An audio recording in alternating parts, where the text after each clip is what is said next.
Welcome back to Boom Booth Studios. Today we have our special guest. My name is Dr. Karthik Narayan Reddy. Could you outline to me what is Jeevanashaala all about? Then comes the fire people.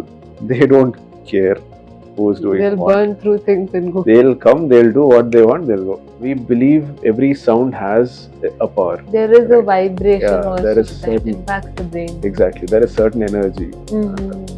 So, especially if you know it is a girl, it is always good to read Lalita Sahasranama, which I don't want to take the name, but they had a phrase written in their description saying, we encourage our students to call their teachers as aunties.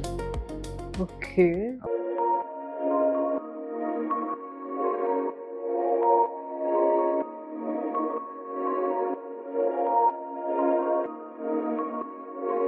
So everyone, welcome back to Boom Booth Studios. Today we have our special guest, Mr. Karthik, who's also a Dr. Karthik. So we will give them a small introduction about you before we actually get into the main beautiful part of education and roots of India. We'll just give a small introduction about you. How would you introduce yourself to our audience? Yeah. Okay, thank you. First of all, thanks for having me here.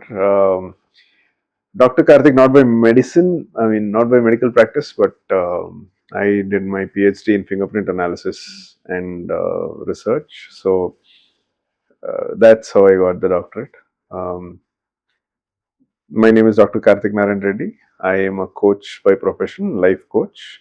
I also do career assessments and training of fingerprint analysis.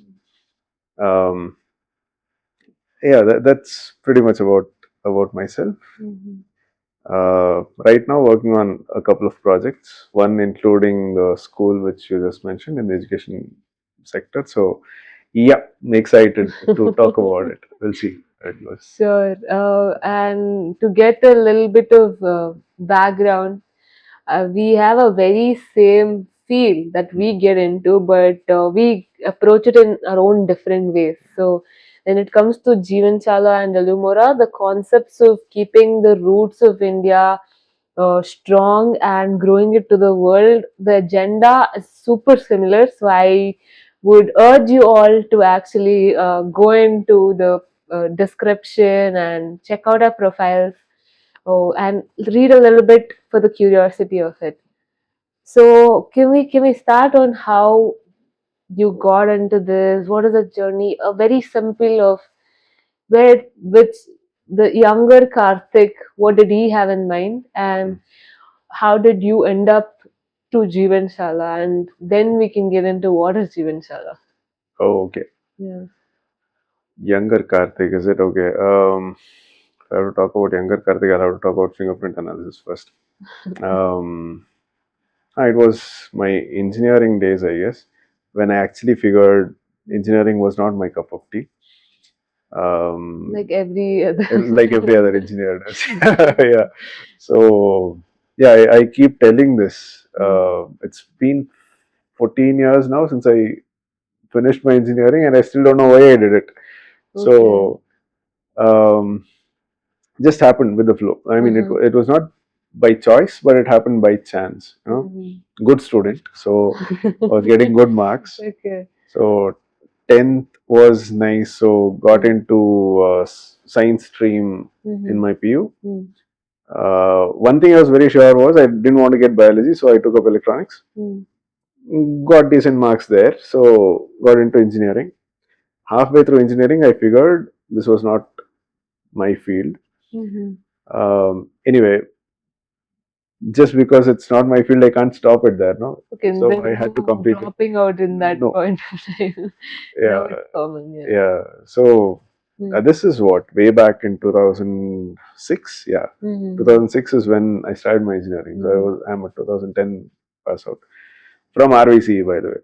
So, and I didn't fail any subject. So You didn't feel no, I didn't. oh my god. Yeah, so- for all the current.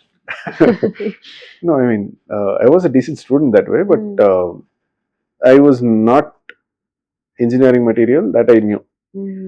So the next natural step was MBA. Mm-hmm. I took up MBA after engineering. Colleague. Yeah. Yeah, but Mm. MBA was a little more interesting Why did you take up MBA? because at some point I felt I was good with people. Mm-hmm. Interpersonal relationships were better Mm-hmm. than systems and controls. So Okay. I felt MBA would suit me better. So Mm-hmm. I took up HR and it was a dual specialization. So HR and marketing is what I took up. Mm-hmm.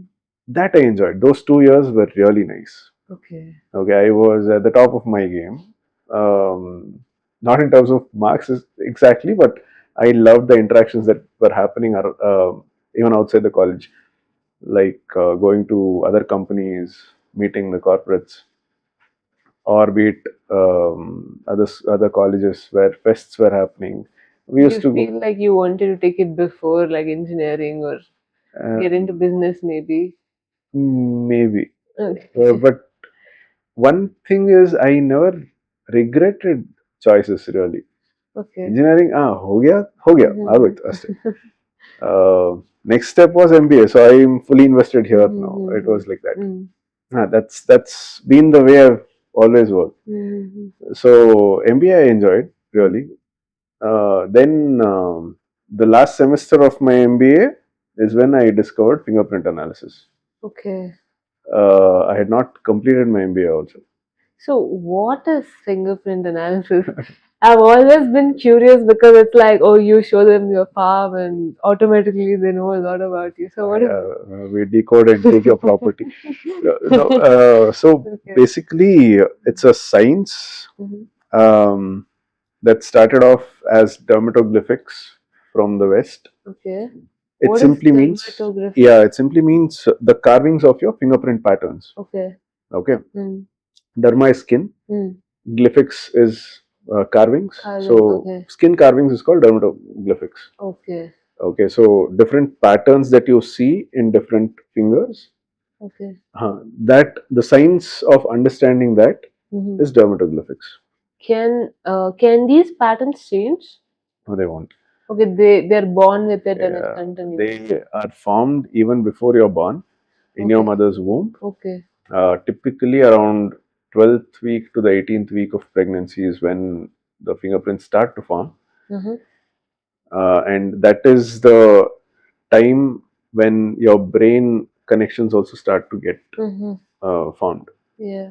So the science of dermatoglyphics started that way. I mean, the research of dermatoglyphics started that way. Um, when there was some connection, I mean, when there was this time duration which was overlapping with the fingerprint patterns and Mm-hmm. brain connections happening, Mm-hmm. they thought there might be some connection. So they started researching on it. So Okay. that's how the research of dermatoglyphics, earlier known as dactylography, Mm-hmm. then a term of dermatoglyphics was coined just for the behavioral purposes. So is the mother's, no, environment or everything is impacted for the child's Yes, development? yes. Um, Fortunate or unfortunate, nobody knows uh, all the factors that will affect the patterns, Mm. but mother's environment, I mean, uh, the way she feels, the way she thinks, what she does, that is a Okay. major factor anyway.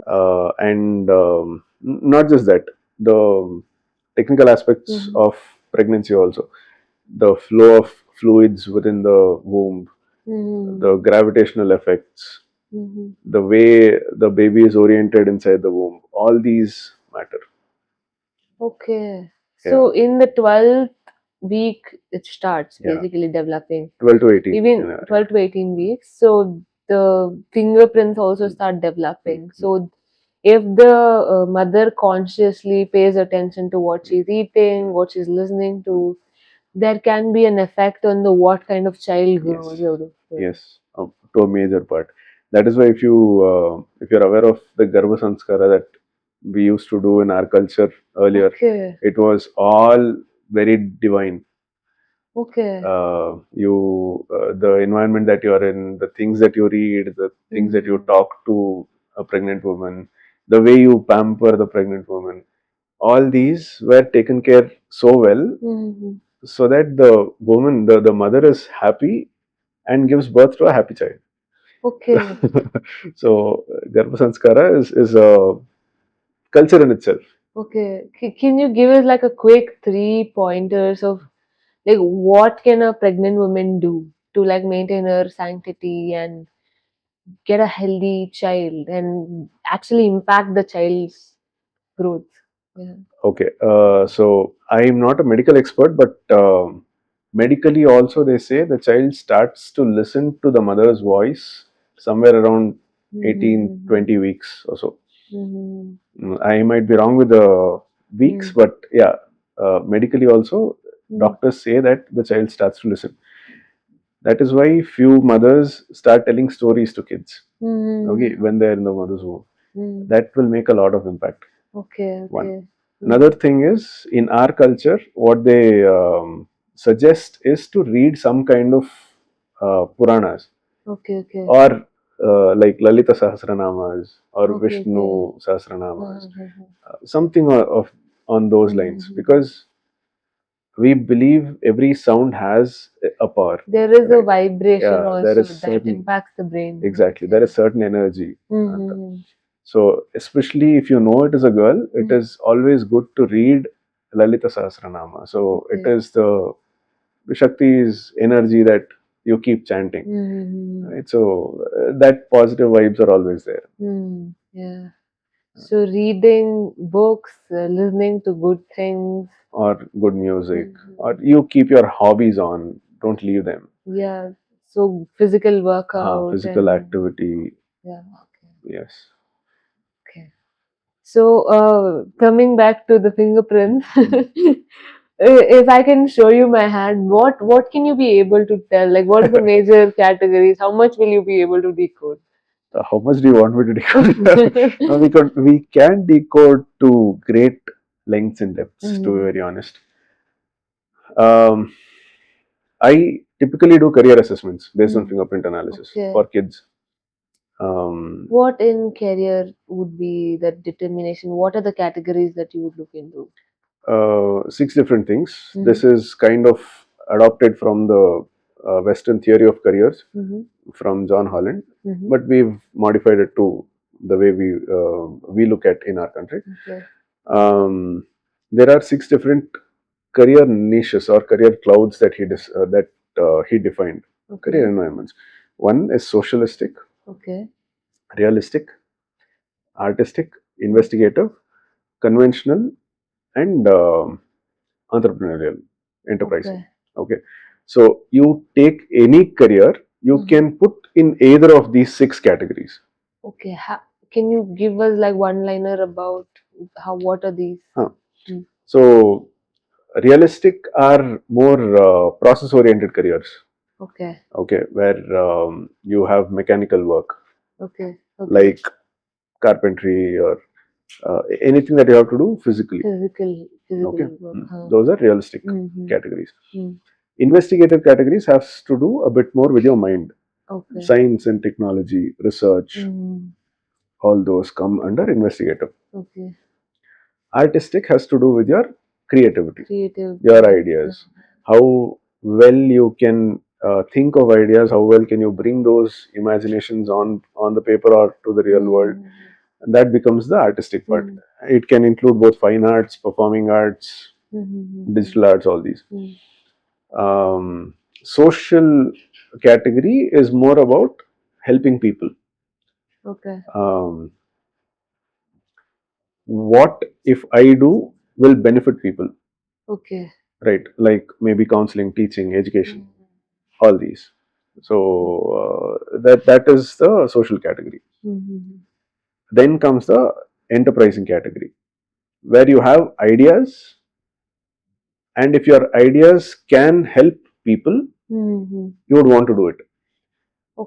So you're more people oriented. People oriented, but innovative also. It's like, okay, I know this idea of mine will help people, so I want to bring it out. That is entrepreneurial. Then comes the conventional. Conventional is more on the business operations. Pure business people. ಇದು ಮಾಡಿದ್ರೆ ಇದು ಬರುತ್ತೆ ನನಗೆ. So if I do this, I'll get this money. So can someone have a couple of things in there? Yes, it is typically a combination. Okay, okay. It is never just one or only two or something. It's always a combination. Depends on how strong the first one is, how strong the second one is, how strong the third one is. Okay. So again, in our assessment, we get different percentages, and every percentage has its meaning.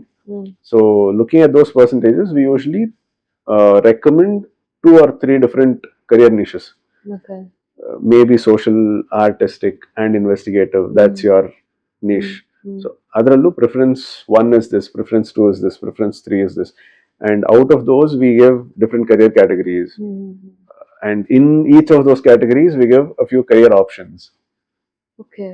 So typically when you look at the career options, something might ring a bell, click to you. You might say, okay, this looks interesting, I want to know more about this. Okay. So from there the career counseling starts. Okay. Okay, so I stop at assessments, but yeah, okay. counseling is the next part of it. What else can it say? The career aspect, and then it comes to relationship aspect. Anything else? Communication. Communication. We can talk about the value system that you would follow. Okay, value system. So it's simply like this. This talks about your leadership styles. This talks about your identity. This talks about your environment, the kind of environment that you would like to be in. Okay. The ring finger talks more about your creative part or the motivation part, or your energy management and stuff. Little finger talks more about your communication. Communication. Okay. I put it very simply, but it's not that simple. The calculations are very complex, taking every finger into account for every other finger. Okay. So is there a machine or something that will do this for you, or no, I did the calculations by myself. Okay. Yeah, it took me 3 years to figure out what to do. Okay. So all the logic, all the equations and calculations. So now if I get the ridge count, okay, there is something called as ridge count. Okay. The lines that you see, the number of lines in between the center part of your finger to something called as a triradius. There's a triangle kind of thing towards the edge. Typically in the simple arch you won't get. In other patterns you'll get. So the number of lines between these 2 points are called ridges. Okay. Okay, so the ridge count is important for each finger. So what does that do? That will tell me how strong your ability is. Okay. In the particular inclination that we are talking about. For example, let us say, let us take your leadership thing. It is very process oriented, alva. That gives you the inclination part. We typically say there are 4 factors of influence: results, people, performance, and process. So for you, process oriented should be strong based on whatever we saw so far. That is the inclination. Now the ridge count will give me an idea about how strong you are. Okay. This will give me the direction. The pattern will give me the direction. Okay, this is the direction I have to go. Ridge count will give me an idea about how far in this direction can you go. Okay. Okay. More the ridge count, better it is. But I mean, the potential is high, but you need to streamline those energies correctly. Okay. We have, it's like the spectrum of visual light, if you remember, infrared to ultraviolet. So below that also there are frequencies, above that also there are frequencies, but you can see only this spectrum. So similarly our abilities can also vary a lot. Okay. So how much you can make use of, that is a sweet spot. So you need to understand where your sweet spot is and channelize your energies accordingly. So it can always be worked upon, and you grow your strength towards something as you work more upon it. Yes. So this is just like a plain plan chart, which may be telling you like this is who you are, but this is anything. You can become anything you want. Depending on what pattern you have. Okay. Not all patterns are very fluid. There are patterns who are rigid also. So there are okay. So you're telling me that there are patterns which cannot change that much Yeah. based off that. Exactly. Yeah. So how is that fluidity determined? Okay, I'll give you a small comparison. Hmm. Taking the three patterns are fundamental. Hmm. Okay, the fourth pattern is added, that is the tented arch. Hmm. Okay, three patterns are whirls, Hmm. loops, and simple arches. Okay. Whirl is that circle round Hmm. thing, okay, Yeah. which we call as chakra Hmm. in our culture. Oh, chakra? Those. Shanka and chakra. Oh, okay, okay. Ah, chakra. Okay, okay. Shanka and chakra. Hmm. Shanka is the loop because it has loops going around. It looks like a shanka. And then there is a chakra. That is a whirl. Then there is this arch, which is a simple wave pattern. Then comes the tented arch, which is waves, but there is a tent of fire below it. Okay. Now, whirls are typically associated with the result-oriented characteristics. Okay, they are more rigid, and the natural element that is associated with that is air. Okay. Okay. Okay, there is elements connected to this. Yeah. Okay. Okay, it's like by hook or crook, I want to get it done. I want my result. So if you give a hole to this to air, it will go. You give enough space to air, it will go. It can turn into a typhoon also. It can turn into a hurricane also, or it can be a breeze of fresh air also. So that is how goal-oriented people are. I can become anything to get it done. Okay. Okay. Then comes the loop. The element associated with loop is water. They kind of mold themselves in any way where you put it into this cup, they become the cup. Like Bruce Lee says, be water, my friend. So you put it into a bowl, it becomes the bowl. You put it into a bottle, it becomes a bottle. So they are very people friendly. Okay. I can become the way you like me to be, the way you want me to be. Okay. Okay. That is the water speciality. So does all the finger together say that, or every finger is different? Every finger is different. So you might have all the 5 elements. So then you might be or might not be rigid, or you could become anything you want to whenever you want to. I mean, is that the depends on the situation? Yeah. See, Iga, what pattern is there in what finger? That is fixed. No, that won't change. Yeah. So in a given situation, depending on what finger is more dominant in that situation, you will act in that way only. Okay. So every finger can have a different. So for me, this can be fire. Yeah. This can be water. Yeah. It will be different for someone. Can be, yes. Okay. Okay. Yeah, the combination is what makes you unique. Like if you have to tell a person altogether, like this is the person's character in terms of a social setting, or if you give it one specific, if you take a one specific scenario and determine this is, what would that be like? How can you determine in which finger, or like is it all the fingers together? In a social setting? Yeah, if you have to tell them they're majorly water or they're majorly air, how would you determine that? Simple. See, water people are more sensible, to be honest. Okay. It's like they kind of understand the vibes of the environment. Air people are more dominant. Okay. Like when I come in, people have to see me.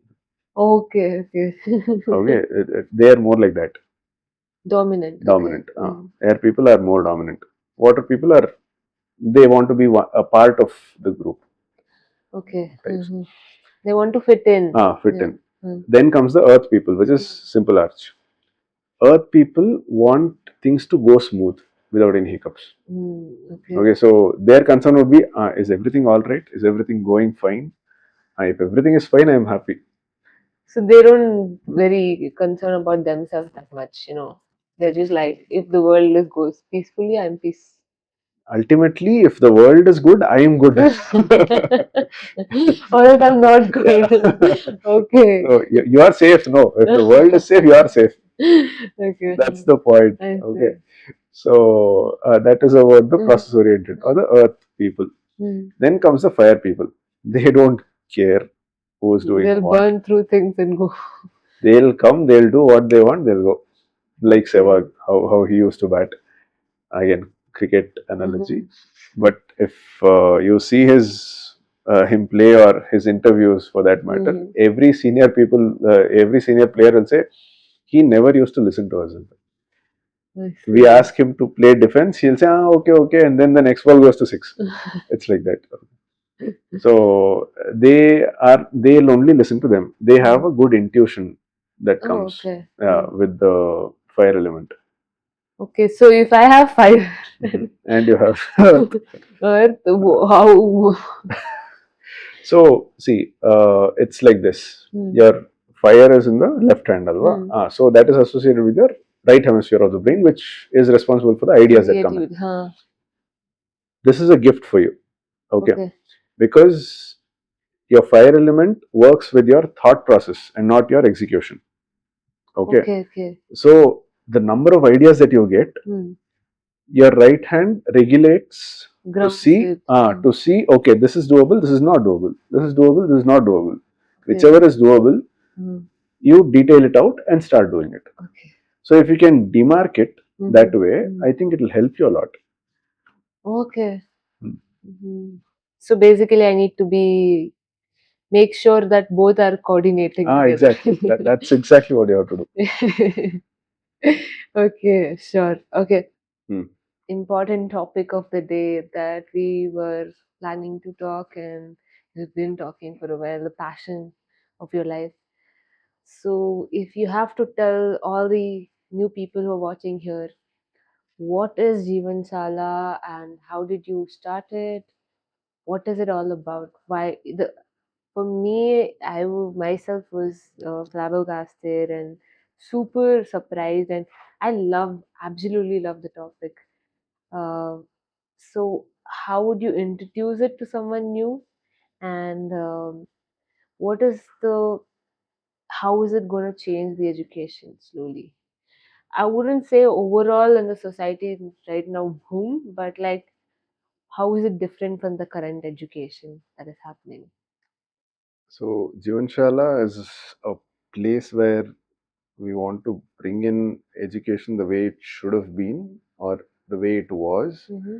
earlier in this culture before Mr. Macaulay and his team destroyed the system of education here and very successfully implemented their system, where culture was taken out of everything that you learn and you just became machines or you started learning mechanically, right? Mm-hmm. But before that, as I was discussing earlier also with you, everything in our culture um, had a um, what do you call it? Had a connection with nature. Okay. Right? Everything that you do, Mm-hmm. what you learn, what you eat, what you look at. So, Jeevanshala is an idea that was seeded in my head roughly around 2.5 years ago when I was looking for a school to join my son. Okay. Okay. We've been hearing, right? Even I've been hearing from my childhood that our education system is broken. Mm-hmm. I've heard this for majority part of my life, right? Mm-hmm. So somehow I didn't want him to go to that conventional education system. Mm-hmm. So I was looking at what the alternative options are. When I was going through a few websites and options and stuff, there was one particular website which I don't want to take the name, but they had a phrase written in their description saying, "We encourage our students to call their teachers as aunties." Okay. Okay, so that kind of disheartened me. That kind of saddened me. It was like we at least had some respect to our teachers. We kind of saw them as gurus, right? The current generation don't see that. Okay. The current generation doesn't have the kind of respect towards their teachers that we had to our teachers, right? Mm-hmm. Uh, Go to see it. the the line that is missing is respect towards everything. In our ancient culture, everything was treated with respect. Your food was treated with respect, water was treated with respect, fire was treated with respect, people were treated with respect, right? And now I think that is the connection that is missing. Why do you think that is missing in? As I told you, culture was taken out of whatever you do, Okay. right? To understand how badly the culture was broken, you need to go back to the history of Bharat, which I don't think is the right thing to do right now, because if I start, that will take another hour. So let's not do that. But yeah, it uh, became so bad. One example that I can definitely give you is, as we were discussing earlier, Ayurveda was a daily routine for us, right? Ayurveda was a dinacharya. It was not a medical shop or infirmary where you go when you're not well. No, Ayurveda was inculcated in your culture. Okay. But then come these Britishers or whoever invades you, they cut you off from your plants and crops. They cut you off with your business. They cut you off, and they impose more taxes. And a few generations later, you are literally struggling to survive now. So when you're struggling to survive, it becomes difficult to keep the routine going had that had been there present from centuries. So how can we go back and understand what that routine was, Huh. like, and how it changed? Yeah, in simple terms, it was you you grow your own food, you wake up with the sun, you sleep, you go down with the sun, you have 2 meals a day, eat as per the seasons. Mangoes you used to get only in summer. Now, Right, all now throughout you the get year. all through the year. And when the season is cold, you eat uh, pulses or the seeds which bring up heat in your body. Right, all these were very aligned with the natural cycles of the weather, right, of the planet. After that's what after the invasions and stuff, these routines were obviously spoiled. Okay, so but how do we inculcate these in the current, when it comes to growing crops and eating? I don't think every person right now will be able to inculcate it in their. Exactly, But that is why we need communities like Jeevanashaala. okay, okay. Okay, so Jeevanashaala is that integrated community where we are trying to bring back the natural cycle of order in everybody's life, be it kids, be it the teachers, be it the elders, or anybody else who wants to come there. To give you a small idea of what all would be included in Jeevanashala, there will be a Gurukula style teaching and learning. Guru Sishya Parampara is a very important thing that we've forgotten. I want to bring that back for sure. Because, see, every one of us has a guru in life. Yeah. And our guru also will have a guru. Yeah. Even now, right?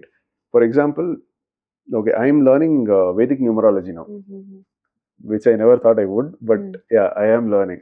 So she's my guru now, right? She also has a guru from whom she takes advices for astrology or numerology and things. There are students who come to me. So for them, I am a guru, be it for fingerprint analysis or for coaching. So this lineage is something that we have forgotten from a very long time. And I want to revive that lineage. Okay. That's all. So I might have a guru. That guru is not the ultimate. That guru might have another guru. Right. So how do we figure out who's what is one thing that I really want to set up properly.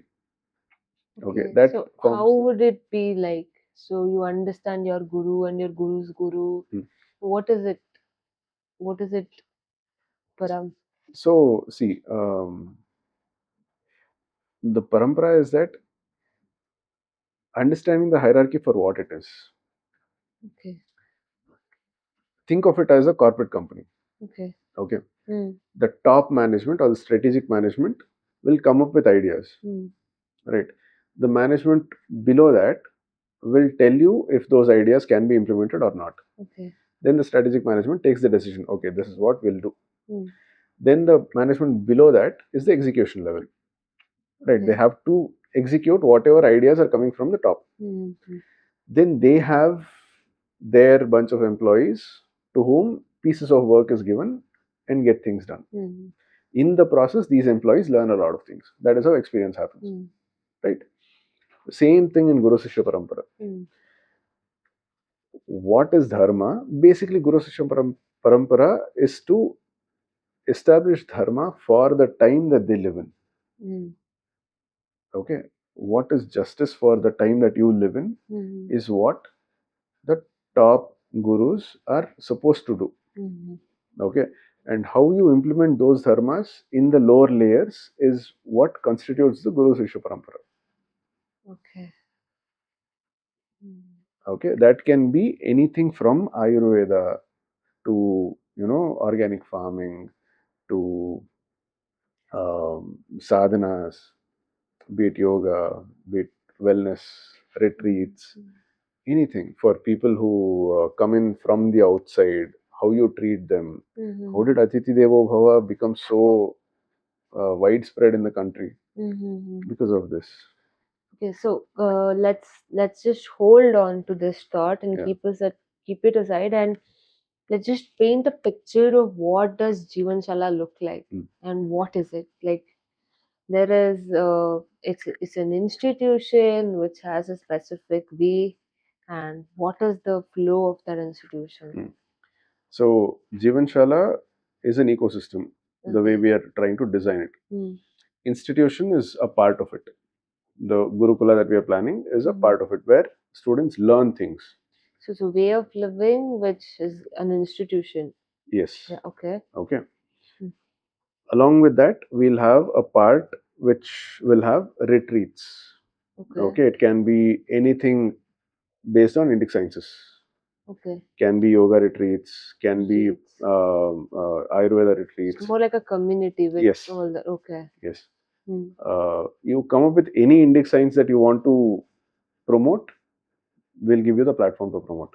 Okay. Okay, that is the retreat part of Indic it. sciences. Index, yeah. Okay. Basically, anything that has originated in our country. Okay. Okay. Interesting. Okay. Are we shutting off the doors for anything that's originated in other countries? No, not really. If we get anything interesting, we're open for it. Okay, so we can always integrate. Yeah, that's the retreat part. Then there is another part of it, which will be the artisans' village, where we want to revive the losing arts or the lost arts of the tribes of India. Okay. Okay. Be it right from handlooms to pottery to any tribal art that they thrived earlier, which now only one family or two families are still keeping it alive. Any art that way, we want to promote that. We want to encourage those. Okay, so we want to create an entire village of artisans that way. So basically, the ecosystem will have the education part, the retreat part, artisan village, and we also want to create a community setup for elderly people. Community for elderly people. Okay. Yeah, where say their kids are somewhere in the foreign countries, NRIs, and only old people are left out here. They might have a big building, enough money, and all those, but they don't have anybody to take care of. They don't get to see their grandchildren. Okay. So that way, if we can let the grandparents interact with the students of the school, there will be a nice connection, bonding that happens. Yeah. Right. So, yeah, that's the kind of community that we are looking for. It'll also have an Ayurveda infirmary with all the plants, herbs, and everything that's needed. It'll also have organic farming, enough to produce food for everyone within the campus. Okay. So we want to build a small village basically, which is self-sustaining. Self-sustaining village. Yeah, so that is the vision of Jeevanashaala in short. Mm. So now you learned all this. So you know some things about people. Look, let's say you do body language analysis. Mhm. So you know their weaknesses and strengths very well Mm. compared to Mm. normal people. Mm. So sometimes you end up using it to your advantage. Is it good or bad? Using to your advantage is always not good. As you said, you just said, Alva, is that person worthy or not of divine intervention? Another, it's a different story. Mm. I think people who do these things are inherently blessed not to judge that way. I don't judge people based on your weakness or your strength or how it will work for a manipulation on a bradela. It's not there in me. I don't urge to acquire it also. Okay. And numerology ಈಗ ಓದ್ತಾ ಇದೀನಲ್ವಾ, that proves why. Mm. I have a lot of eights, which is very unusual. 8 is the Saturn Shani power, and that keeps you very grounded and very oriented towards justice. Ante. Okay. So you cannot do wrong, Ante, basically. Okay. If you do wrong, that is the end of your whatever. Right. So, as you said, I think things like this come to us because of a certain worth, Anta. It's not that everybody can. I've taught fingerprint analysis at least to 10, 12 people now. Out of that, only two, at least one person has got it properly.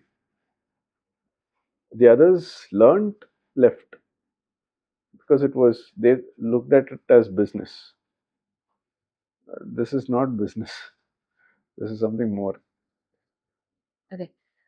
Could you outline to me what is Jeevanashaala all about and draw a picture of what it looks like for you? Okay. Hmm. So as the name suggests, Jeevanashaala is the school of life. Mm-hmm. It is where you learn how to conduct your life in sync with the nature. Okay. As simple as that. So Mm. we want to bring in the Gurukul system back, where the kids can learn from the gurus about how to conduct their life, be Okay. independent enough. Mm-hmm. Okay, so it is going to be a residential platform Mm-hmm. where the kids come live there in the environment, uh, practice their daily routines along with the gurus, like how it was in the olden days: rise with the sun, go to sleep with the sun, and in between, learn to do things that matter to you and to earth. Okay. I believe the first fundamental thing that you need to learn is about yourself, right? The connection between you, your mind, and your body. If you can understand this triangular connection, you will understand what your abilities are, what your strengths are, what your limitations are, and based on that, you can do whatever on the outside world, right? That is what we want to teach the kids at Jeevanashaala. Understand yourself first. Be aware of yourself. Be conscious about what you're doing, how you're doing, and that starts with food, with the routines, with the environment, with the trees, with the interactions with people. So the way life should be conducted will be taught, of course, along with all the subjects. Okay. Right. So that is the academic part. Then, as I was mentioning, we'll also have retreats for the outsiders. Okay. Where anybody can come. It's more like a platform. We'll give you space. There is retreat and there is a Guru Shishya Parampara Yeah, that is there is happening. That's the academia. institution. Yeah, there is the academia, there is a retreat, and there is an artisan village. Okay, okay. Okay, along with goshalas and a community living. Community living, okay. Okay. So, yeah, retreats will have anything based on the Bharatiya sciences. Okay. Ayurveda, yoga, pranic healings or Reiki or whatever.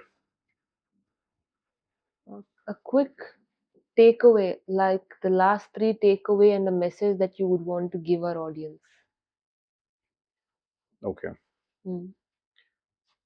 First and foremost, understanding self is the most important thing for anybody, which we need to understand, we need to respect. Mm-hmm. Second, whatever you learn, don't remove your culture out of it. It's very important, not just for yourself or your family, but for the country as well. So, that's two. Number three would be curious enough to learn new things. Yeah. Out of curiosity or innocence that comes out of curiosity, that gives you an opportunity to explore a lot of things, and through that you experience a lot of things. Okay. And maturity is always connected to experiences. So yeah, be open to learning new things is what I. Curious as a child to be more mature. Yeah, exactly. That's the point. So those will be my 3 points. Okay.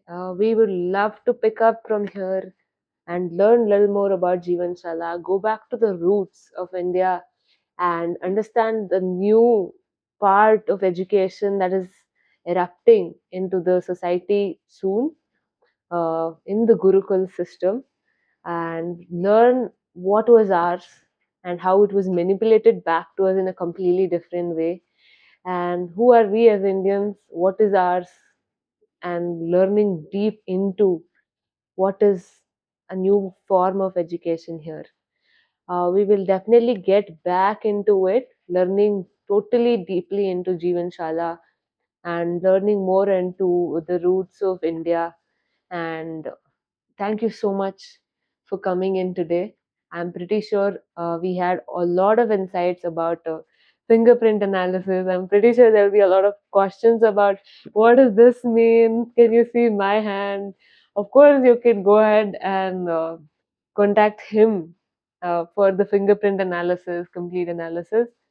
For sure, we will link it down below. And stay safe, and I hope you could learn something about it. Thank you so much for watching.